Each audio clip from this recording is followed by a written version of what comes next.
Doc, Oui? voilà, je me demandais, depuis ton épisode sur le JDR, j'avais bien envie de tester, mais bon, c'est pas super simple de réunir des amis quand on travaille dans un vaisseau qui voyage à travers les univers parallèles. Compréhensible. Du coup, y aurait pas possibilité de faire autre chose? Du genre en comité plus réduit? Un JDR solo en somme.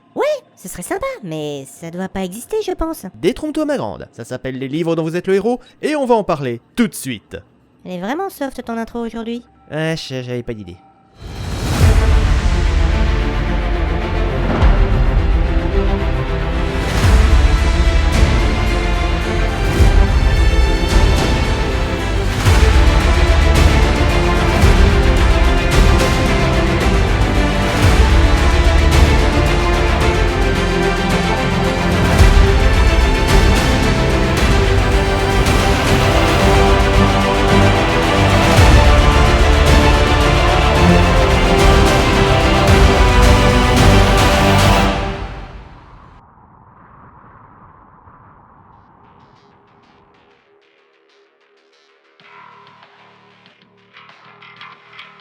Bonsoir à tous et bienvenue à bord de l'Universalis pour un épisode dédié aux livres-jeux. Je croyais qu'on parlait des livres dont vous êtes le héros. Alors en fait, le nom officiel de ce style de bouquin c'est livre-jeu, ce qui est jamais passé dans la culture populaire. Contrairement au titre à rallonge de livre dont vous êtes le héros, qui ne désigne pas le style du bouquin, mais une marque spécifique de livre-jeu.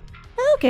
Avant toute chose, je tiens à préciser que cet épisode peut être considéré comme une suite de la vidéo sur les jeux de rôle. Par conséquent, je vais réutiliser certains termes que j'ai déjà explicités dans le dit épisode. Donc si vous voulez être bien à jour, je vous conseille de revisionner la vidéo, dont le lien est en description. Je suppose que tu vas nous dire qu'en fait le livre-jeu c'est super ancien et que ça a été modifié un paquet de fois avant d'arriver à sa forme actuelle. D'accord, nouveau design. Bah... ouais. C'était totalement inattendu, mais pour répondre à ta question, j'irai pas jusque là. Évidemment, il y a une notion qu'il sera obligatoire de comprendre pour bien appréhender le milieu du livre-jeu. Et cette notion, c'est l'interactivité. Interactif, qui permet une interaction, qui permet un échange aisé entre l'utilisateur d'un ordinateur et la machine, notamment par l'intermédiaire de l'écran. Interaction, action ou influence réciproque qui peut s'établir entre deux objets ou plus. En gros, l'interactivité, c'est le fait d'avoir un élément, généralement un ordinateur ou une console, avec lequel vous pouvez directement agir sur son contenu. Le premier exemple d'interactivité auquel on peut penser, c'est la souris. Grâce à elle, vous pouvez déplacer un curseur et donc influer sur le fonctionnement de l'ordinateur. Mais là, on se focalise sur des œuvres interactives. La plus évidente étant, bien évidemment, le jeu vidéo, dans lequel vous utilisez une manette, ou le combo clavier-souris, pour participer à l'histoire. La victoire éclatante ou un échec cuisant ne dépendant, en théorie, que de vous. Parmi le genre vidéoludique, certaines œuvres sont même qualifiées de films interactifs, en raison d'une jouabilité très restreinte et essentiellement limitée à des choix. Il arrive même que certaines séries et films utilisent ce concept, permettant à leurs spectateurs d'avoir une influence sur le déroulé de l'œuvre. Et oui, il y a aussi des pornos qui utilisent ce concept. Et je vous avoue que celui-là, je l'avais pas vu venir. Revenons-en au sujet principal. Grosso modo, le principe d'un livre-jeu, c'est de nous proposer une histoire interactive, et donc de laisser au lecteur le choix de certaines actions. On pourrait considérer que le premier livre-jeu n'était autre qu'un petit texte inventé en 1891 par Mary McKay, autrice un chouïa plus connue sous le pseudonyme de Marie Corelli. Un chouïa plus connu, j'ai dit. Et qui s'achevait par un double choix, Climax 1 et 2. Mais peut-on vraiment considérer ça comme le premier livre-jeu ? J'en doute. Il a pu être une source d'inspiration, mais un ancêtre officiel... Ouais... Non, parce que si c'est le cas, on peut tout autant considérer que la série Haute Tension de Chris Archer appartient au genre des livres-jeux, parce qu'un des derniers chapitres du dernier livre nous propose une version alternative d'un cauchemar. Il faudra patienter jusqu'en 1930 pour voir apparaître ce qu'on peut considérer comme le premier véritable livre-jeu, écrit à deux mains par Doris Webster et Mary Halden Hopkins. Consider the Consequences, dont je ne pourrais pas vous faire une description bien intéressante, le bouquin n'étant jamais arrivé sur le territoire français. Et oui, on peut considérer que le livre-jeu a été inventé par des femmes. Il y a bien eu au début quelques premières variations du thème, mais pas nécessairement dans l'optique d'en faire une vraie histoire interactive. Contrairement à la première adaptation française par Raymond Queneau, avec son fameux Conte à votre façon en 1967. Mais le fondateur officiel, entendez par là le créateur du genre du livre-jeu, reconnu comme tel par l'histoire, c'est Edward Packard. Son premier livre, Sugarcane Island, écrit en 1969, il l'a imaginé en cherchant des histoires à raconter à ses enfants pour les mettre au lit. Après bon nombre de refus chez d'autres éditeurs, le bouquin sera finalement publié chez Vermont Crossroad Press, qu'on va tout de suite appeler VCP pour pas s'emmerder, où il sera catalogué sous le nom d'une toute nouvelle série, The Adventure of You. Ces deux ouvrages suivants, à savoir Deadwood City et The Third Planet from Altair, seront quant à eux édités par Lippincott, mais ne trouveront pas un énorme succès. De son côté, Raymond Almiran Montgomery Jr., cofondateur de VCP, se trouve inspiré par l'idée et écrira lui-même quelques tomes sous l'égide de The Adventure of You. Cependant, il revendra ses parts de VCP et finira par se retrouver chez l'éditeur Bantam Books, où il retrouvera, sacré coup de chance, Edward Packard. Les deux vont s'associer et recréer les Adventure of You sous une autre bannière, appelée Choose Your Own Adventure, dont le premier titre n'est autre que Cave of Time, sorti en 1979. Le genre connaîtra un énorme succès, ce qui poussera un grand nombre d'auteurs, la plupart étant déjà des rôlistes confirmés, à se joindre à l'aventure. Il en résultera la création de plusieurs séries, connues en France sous les noms de Défis Fantastiques, Sorcellerie, Loup Solitaire, Quête du Graal, Loup Ardent ou La Voix du Tigre. Évidemment, tout comme son pendant sur table, le livre-jeu s'attirera des polémiques pas nécessairement dignes d'intérêt, mais d'autres seront plus dramatiques, comme l'histoire de cet enfant de 8 ans en 2005, qui, ayant voulu reproduire en vrai une scène du tome L'île du roi lézard, se serait involontairement étranglé. L'ironie particulièrement malvenue étant que pour ce fameux passage, la seule façon de s'en sortir était d'avoir de la chance. Quoi qu'il en soit, la gloire de la collection de Choose Your Own Adventure, traduit en un livre dont vous êtes le héros dans nos fromagères contrées, lui permettra de vendre plusieurs millions d'exemplaires à travers le monde, et d'offrir au genre une bien belle existence sur près de 20 ans. Au point que plusieurs autres éditeurs se lanceront dans l'aventure avec leur propre style et délire. Parfois même avec des règles en totale opposition avec le principal challenger, mais ça on y reviendra plus tard. Malheureusement, toutes les bonnes choses ont une fin. Avec les années 90, les ventes du livre-jeu se mettent à baisser de façon drastique, poussant certaines séries à prendre fin prématurément. Pourquoi ça? Si c'était apprécié à ce point, comment ça a pu autant chuter? Bah, réponse très conne, c'était les années 90. Les jeux vidéo dignes de ce nom commençaient à se faire un nom, et notamment les RPG. Et on va pas se mentir, ils offraient bien plus de divertissement qu'un simple livre-jeu. Pourtant, le JDR sur table, lui, il a pas tant faibli que ça dans les années 90. C'est également vrai, mais en l'occurrence, on y reviendra un petit peu plus tard pour l'expliquer. Ok, je crois que j'ai à peu près saisi l'historique, mais à part ça fonctionne comment?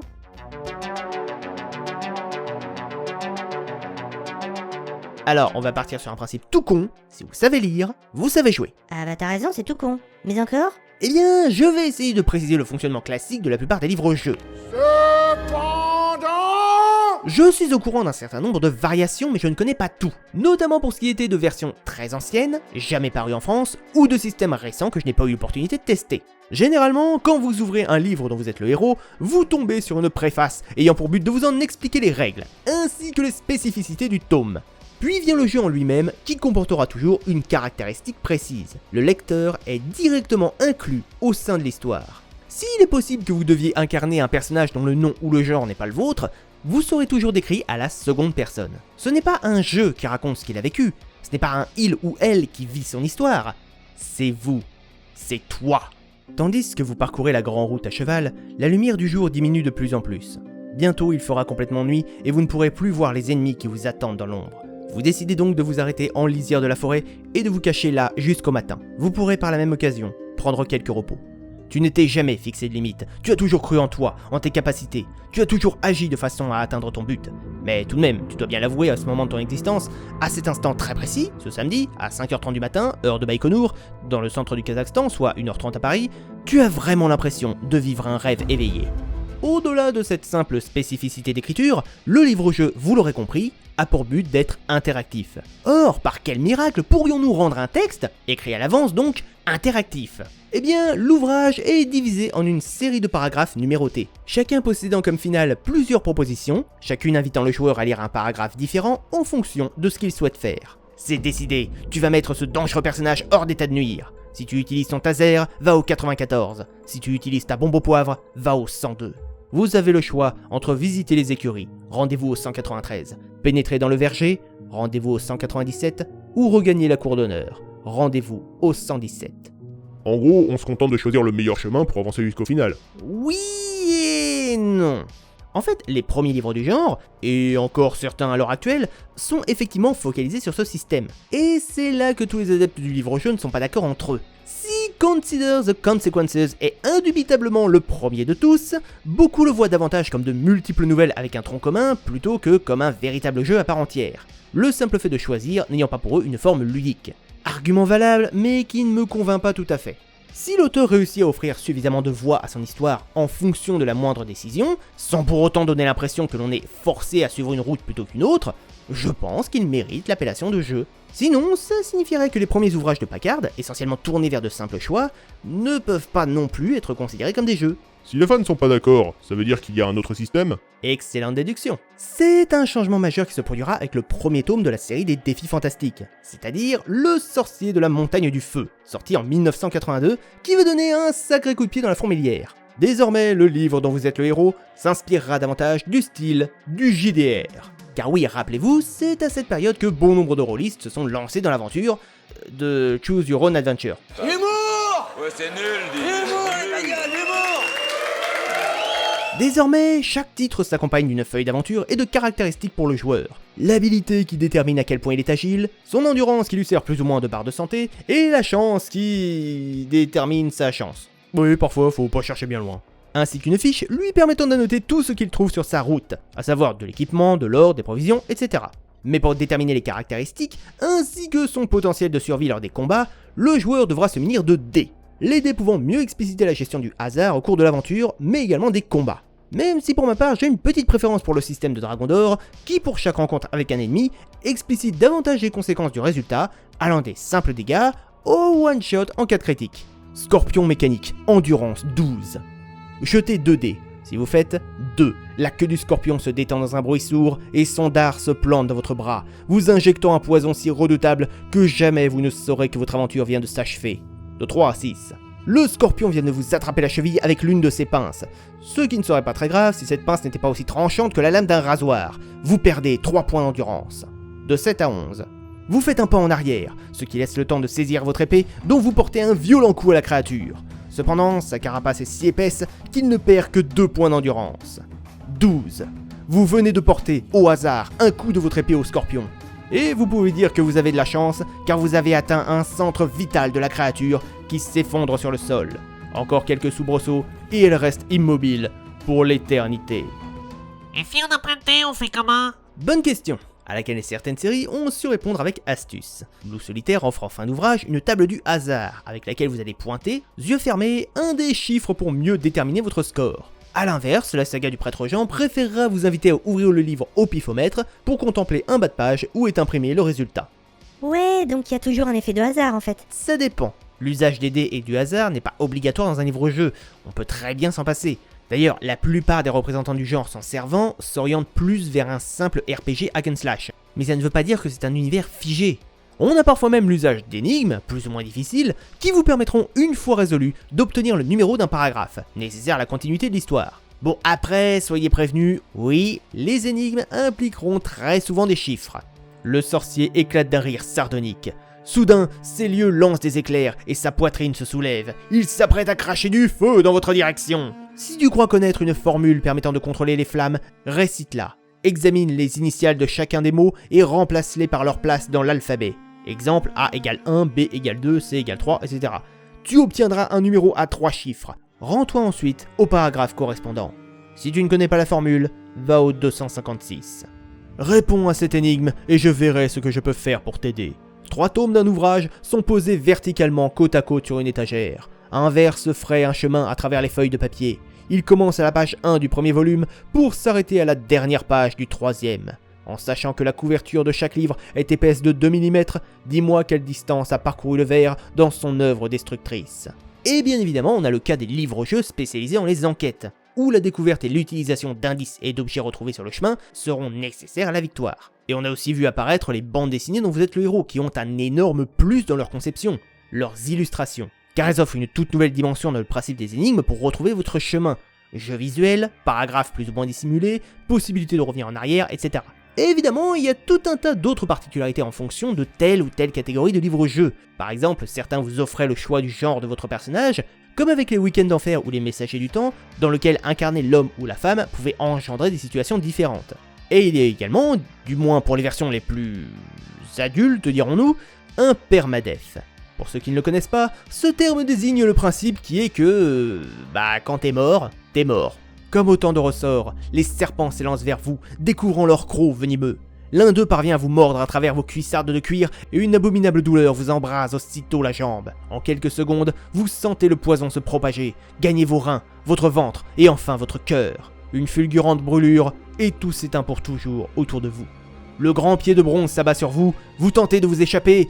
Trop tard, il vous écrase sur le sol. Votre voyage est terminé. Traduction, si jamais votre quête vient à se terminer par un échec cuisant, n'espérez pas une quelconque clémence de l'auteur. Vous êtes bon pour tout recommencer, depuis le début. No, God! No, God, please, no! No! No! No! Ce qui, là aussi, peut être remanié de différentes façons. On peut citer l'exemple de Week-end d'Enfer, une excellente série malheureusement en rupture d'édition, bordel de merde. Pardon. Bref, dans ces histoires, les intrigues sont découpées en chapitres, ce qui faisait qu'en cas d'échec, parce que vous aviez pris la mauvaise décision ou parce que vous n'aviez pas trouvé un indice important, le jeu avait la gentillesse de vous offrir le numéro du paragraphe où vous pouviez recommencer de manière à réparer votre erreur. Si tu possèdes le morceau de tissu, va au 100. Si tu possèdes la rose noire, va au 120. Si tu es certain d'avoir épuisé toutes les pistes, va au 124. Si ton enquête ne progresse pas, reprends-la depuis le début ou retourne au 31. Lorsque tu tournes la tête, tu as tout juste le temps d'apercevoir un hachoir à main qui vole dans ta direction. Par réflexe, tu fermes les paupières. Aussitôt, tu ressens un choc violent sur le crâne, puis tu sombres dans l'inconscience. Tu viens de perdre la vie en service commandé. Reprends ton aventure au 50. Tactique de l'opette, ouais. Alors justement, je vais profiter de ton intervention pour la transition.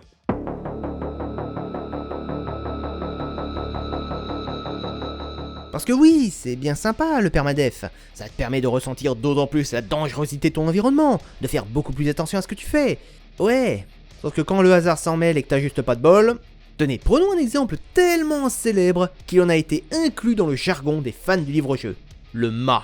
Dans le tome La traversée infernale de la saga Loup solitaire, vous êtes susceptible, suite à un lancer de dés, de voir le mât du navire vous tomber sur le crâne, vous expédiant ad patresse sur le coup. Et autant j'adore le système bien détaillé du combat de Dragon d'Or, mais quand bon nombre d'ennemis que vous croisez sont susceptibles de vous one-shot, alors que je vous le rappelle, en cas de décès, vous repartez du début, je comprends que tout le monde soit pas super fan du principe. Moi pour l'exemple, quand je parcours un livre-jeu, je n'utilise jamais de dés, j'ai pas envie de risquer ma peau sur un coup de chance, donc techniquement je triche. J'imagine les combats dans ma tête, plus ou moins serrés, mais mon perso finit toujours par l'emporter. Parce que sinon je peux pas progresser dans l'intrigue. Et là encore, perdre parce que je n'ai pas été assez bon, pas trouver la bonne solution à une énigme ou le bon item, je peux l'accepter. Perdre parce que les dés étaient pas de bonne humeur, ça me gave! Pourtant, t'étais le premier à accepter le hasard dans un JDR. Ouais, mais justement, un JDR se déroule à plusieurs, et avec un MJ dans la partie. Si vous jouez avec un maître du donjon plutôt sympa, il peut essayer d'attendrir certains passages ou vous sauver la mise avant de clamser. Et même dans le cas où il ne sauve pas votre personnage, il vous invite généralement à en incarner un autre pour poursuivre l'aventure. Vous ne devez pas tout recommencer depuis le début. Je vous le rappelle, le MJ veut que ses joueurs finissent le scénario. Vient aussi le principe des énigmes. C'est bien d'en avoir, de nous pousser à une réflexion logique, mais en même temps, il y a un contre-coup. Il ne faut pas que ce soit ni trop simple, auquel cas ça ne posera aucun problème à quiconque, donc se contenter d'un message écrit à l'envers c'est pas top, mais en même temps si c'est trop complexe, personne ne la résoudra. Vous imaginez? Pour trouver le prochain paragraphe, résolvez le problème des 3 corps. Et là, ce n'est que mon avis personnel, mais je pense que chaque livre-jeu devrait toujours disposer de quelques indices dans ses dernières pages. Pas forcément la solution, mais au moins une indication claire sur comment résoudre le problème par soi-même. Parce que quand tu te retrouves bloqué devant une énigme et que t'as aucune idée de comment réfléchir dessus, alors encore ça te donne pas envie de continuer. Et c'est pas une question d'intelligence, tout le monde n'a pas la même compréhension d'une énigme, et d'une personne à une autre, chacun n'aura pas la même logique. Donc à défaut de dire la solution, un petit coup de pouce pour mieux l'appréhender ne sera jamais en trop. Après, soyons honnêtes. Si vous avez besoin d'un coup de main, il existe des forums dédiés au livre dont vous êtes le héros. Donc théoriquement, vous devriez pouvoir vous connecter avec d'autres passionnés si jamais le besoin s'en fait sentir. Bah du coup, t'as pas besoin que le bouquin t'aide en lui-même. T'es pas obligé de tout faire en solitaire. C'est le principe du livre-jeu. Ça se joue en solitaire. Ah, ouais. Mais au-delà de ces problèmes de gameplay, il y a aussi un détail majeur auquel l'auteur devra obligatoirement se confronter. Parce que suivre des indications pour rejoindre un nouveau paragraphe à chaque choix ou victoire, c'est cool. Faut juste s'assurer qu'il n'y a aucune erreur, quoi. Je peux vous garantir qu'il est on ne peut plus frustrant de voir l'indication « rendez-vous à tel paragraphe » et de se rendre compte que ça ne correspond pas du tout à ce que vous venez de quitter. Auquel cas vous l'avez dans le cul. Un bon moyen de pallier le problème des erreurs, et donc de ne pas se perdre dans les relectures et corrections, c'est de découper l'histoire en chapitres, ce que font les Week-ends d'Enfer et Timothy McLean. Si une erreur venait à se glisser dans l'histoire et à vous bloquer, vous aviez un quasi-checkpoint auquel vous rattrapez. Et surtout, moins de paragraphes à éplucher pour retrouver votre chemin. C'est pas une solution parfaite, mais c'est déjà un petit plus. Mais ça dilue pas mal le côté aventure open world, cette méthode, non? En effet, car c'est là le vrai problème des livres-jeux, qui va surtout gêner les rôlistes confirmés, c'est la linéarité.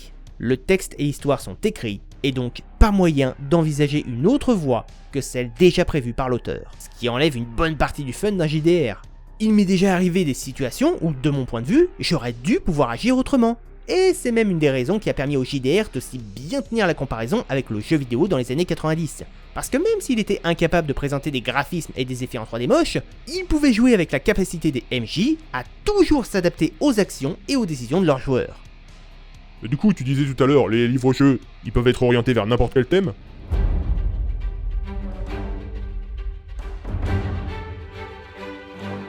Évidemment, la fantasy médiévale est un des genres qui revient le plus souvent. Il y a qu'à voir la série des défis fantastiques qui y est majoritairement dédiée. Mais ce genre n'est pas l'unique plateau de jeu. Au-delà de la fantasy pure, nous avons pu voir d'autres environnements, comme la fantasy historique, avec les chroniques crétoises et le défi de l'histoire, ou encore la saga du prêtre Jean, qui est à mon sens une des meilleures séries en termes de description, d'immersion et d'ambiance. Et vous comprendrez mon agacement lorsque j'ai su que non seulement la série n'a jamais été terminée, qu'elle n'est plus éditée, et que le tout dernier exemplaire est vendu à des prix complètement WOW.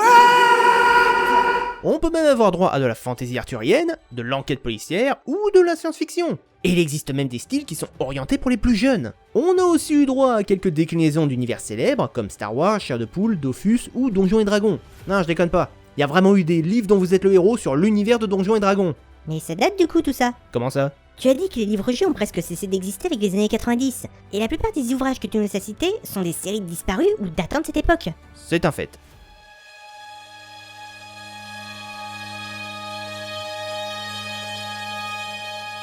Clairement, un vieux de la vieille comme moi a connu les livres-jeux dans cette période. Donc effectivement, la plupart des titres qui ont beaucoup résonné pour moi, ce sont ceux de l'époque.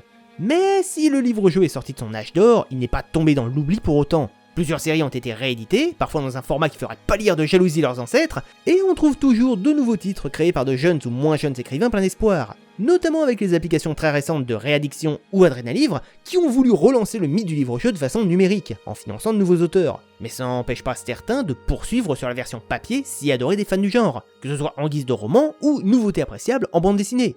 Et y a des versions manga aussi? Ah, là si c'est le cas, j'en ai trouvé aucune. Mais dans le futur, pourquoi pas? J'ai une question. Est-ce qu'on peut considérer les escape games comme des héritages du livre dont vous êtes le héros? Pas du tout. C'est vrai que j'ai pas abordé le thème dans l'épisode dédié, mais le genre du jeu d'évasion, dont on peut remonter la création aux alentours de 2005, peut être plus facilement considéré comme une évolution du GN que comme un héritage du livre-jeu.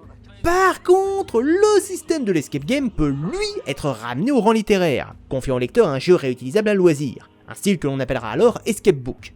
Et encore, parce que j'ai moi-même du mal à intégrer tous les escape books dans le système des livres-jeux, tout simplement parce qu'ils n'ont pas tous cet élément de choix et d'interactivité. Pour un certain nombre, votre seul et unique objectif sera de résoudre des suites d'énigmes pour progresser, sans vraiment décider de la suite des événements, même si, admettons-le, c'est pas le cas pour tous.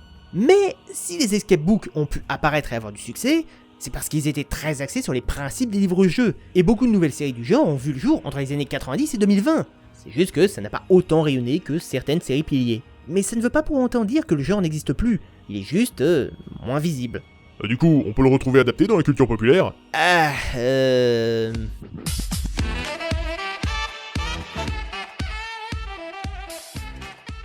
Ouais, là, effectivement, je suis un peu bloqué. Pourquoi? Les films et les séries interactives dont t'as parlé au début de la vidéo, ça compte pas? Bah non, car justement, le livre-jeu n'est adapté qu'au format littéraire. Ce n'est pas l'interactivité en elle-même, ou le système du choix qui forme le cœur du livre-jeu, c'est d'abord et avant tout un système textuel. Sinon, bah, à l'inverse, n'importe quel jeu vidéo est à considérer comme un descendant des livres-jeux. Pareil avec la nouvelle du Jardin au sentier qui bifurque. C'est une nouvelle dans laquelle un auteur chinois aurait créé une histoire censée être plus ou moins infinie, et représentant toutes les évolutions en fonction des différents univers parallèles. Mais vu que cette nouvelle date de 1967, elle fait plus partie des potentielles inspirations du genre que de ses adaptations. Non, une vraie adaptation du genre du livre-jeu tient plus de la bande dessinée dont vous êtes le héros, ou éventuellement du visual novel. Et encore, beaucoup de visual novels se contentent de simplement lire le texte, et en aucun cas de proposer un système de choix et de conséquences. Éventuellement, la seule adaptation que j'ai pu voir dans un jeu vidéo, et qui correspond parfaitement, ce serait la séquence de la forêt enchantée de Nier, dans laquelle le héros est confronté à des pavés de texte, lui imposant des choix pour résoudre une quête. Et après on a le cas inverse, c'est-à-dire l'adaptation en jeu vidéo de certaines séries célèbres de livres-jeux, mais qui dépasseront rarement les années 2000, quand ils survivent aux années 80. Ok, et si tu devais conseiller une série pour un débutant? Eh bien, je t'orienterai en premier lieu sur des séries relativement simples, et sans effet de hasard. Donc en l'occurrence, des BD dont vous êtes le héros, Week-end d'enfer, etc. Et ensuite, si effectivement tu en veux davantage, je t'enverrai tester des défis fantastiques, ou des séries un peu plus hardcore. Pour l'exemple, La pire soirée de ta vie est un excellent premier pas dans le milieu, car il se contente uniquement de nous confier des choix, et a une grosse rejouabilité avec une large quantité de fins possibles. Là où à l'inverse, Death Escape va te demander beaucoup plus d'implication. Et si vraiment tu veux un effet de hasard, là après on t'orientera sur quelque chose de plus hardcore.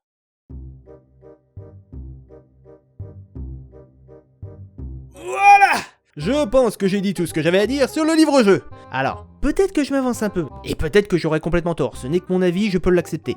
Mais je me demande si la jouabilité et l'interactivité d'un livre dont vous êtes le héros pourraient aider les gens à se lancer dans la lecture. La plupart sont faciles à lire, avec des paragraphes très courts, et impliquent personnellement le lecteur dans son intrigue. Donc peut-être que se servir de ce médium dans les écoles pourrait permettre à certains de mieux découvrir le domaine des livres, sans pour autant être forcés à ingurgiter des bouquins qui, à leur âge, ont tendance à ne pas les intéresser.